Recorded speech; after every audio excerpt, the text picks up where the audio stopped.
Let's go here now. Details of the funeral for the late British Queen Elizabeth II have been announced, with officials confirming that it will take place on the 19th of September at Westminster Abbey. Let's get the latest now from our correspondent, Laura Makin-Isherwood.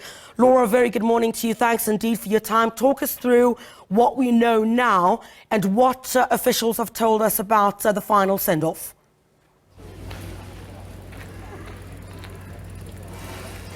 Yeah, we've had those final details in terms of the confirmation for the date of the funeral. As you've said, it will be the 19th, so next Monday, and it's taking place at Westminster Abbey. But there's a lot that needs to be done before that final send-off for the Queen. You can probably see behind me, there's a lot of gates being set up here on the Mall. This is the road that leads up to Buckingham Palace, and people are still streaming along the road here with bunches of flowers in their hands to pay their respects to Queen Elizabeth II and lay those cards and those bunches of flowers at the gates of the palace. At the moment, the Queen's body and her coffin remains in Scotland. It's currently at Balmoral Castle, where it is sitting in the ballroom there. But shortly, in just under an hour's time, 6 of her gamekeepers will take that coffin, and the procession from Balmoral Castle towards Edinburgh will then begin.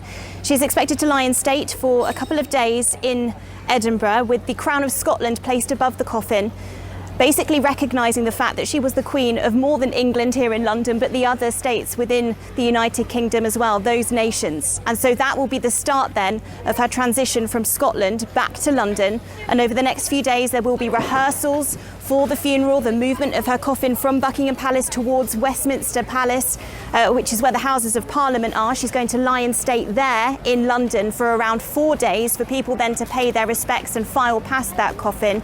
And we also expect there could be senior members of the royal family as well, standing near it, holding a vigil effectively for the former monarch.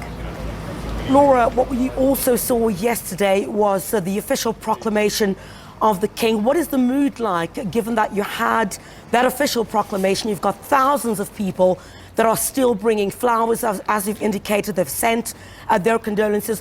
What is the mood like there, given that we have the proclamation of the King now, and of course we have these finer details now being mapped out for this final send-off, because we've seen thousands of people outside the palace? Well, it certainly feels like the news is finally starting to set in for people, this understanding that Queen Elizabeth II is gone. We are now waiting, of course, to give her final send-off, but also now that we do have a new king, King Charles III, here in the United Kingdom, and he's also expected to meet with Baroness Scotland, the Secretary General of the Commonwealth, because he will also become then the head of the Commonwealth. That's not an automatic title that is given, but it has been decided now that he will be the head of the Commonwealth. And so that meeting will be very important, sort of setting the tone then for the rest of his time on the throne, and he will be able to talk to Baroness Scotland about his plans for the Commonwealth and the sense of bringing all those nations together in remembrance as well today. But yes, there are thousands of people still coming into central London, walking up the Mall with their bunches of flowers in their hands. We understand later crowds are expected to line the streets here as well in London, all hoping to catch a glimpse of perhaps a royal that might be coming to see those flowers. We saw, of course, Harry and Meghan and William and Kate yesterday in Windsor doing an inspection on foot of the flowers and cards that have been left there outside of Windsor Castle. And so many people here thinking that they need to be at a royal residence in order to really truly say goodbye. What has been the response in the UK to what seemed the speech given by the King? I saw a lot of that being splashed on the media in the UK.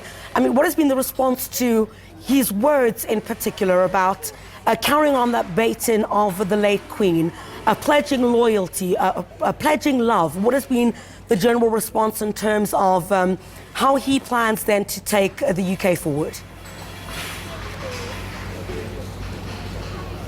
It definitely feels as though he's trying to emulate the work that his mother has done before him. And we have to remember, Charles is 73 years old. He's been preparing to take this position for his entire life. And he thanked his mother, didn't he, in that speech, for the guidance that she had offered him and his family as well. And so he has been sort of in that learning period for such a long time. So he is well prepared to take up this role. He also spoke, of course, of the family. He offered up the new titles to William and Kate, calling them the Prince of of Wales and the Princess of Wales. Now that title, the Princess of Wales, hasn't been bestowed upon anyone since Princess Diana. So plenty of people looking at that at maybe a marker that he thinks that perhaps Kate and William might be a good link between the monarchy and the public, making it quite accessible. And there was also that point as well of saying that he loved Harry and Meghan and wished them luck as they built their new life abroad. And that is being seen as a bit of a poignant marker as well, that outward point making that he does see them as family, as his son.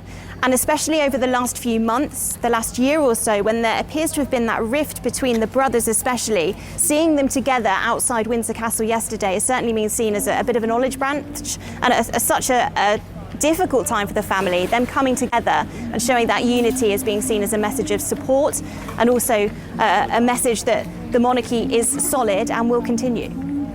Laura, thank you very much indeed for joining us on the programme. Laura, of course, live to us from London in the United Kingdom.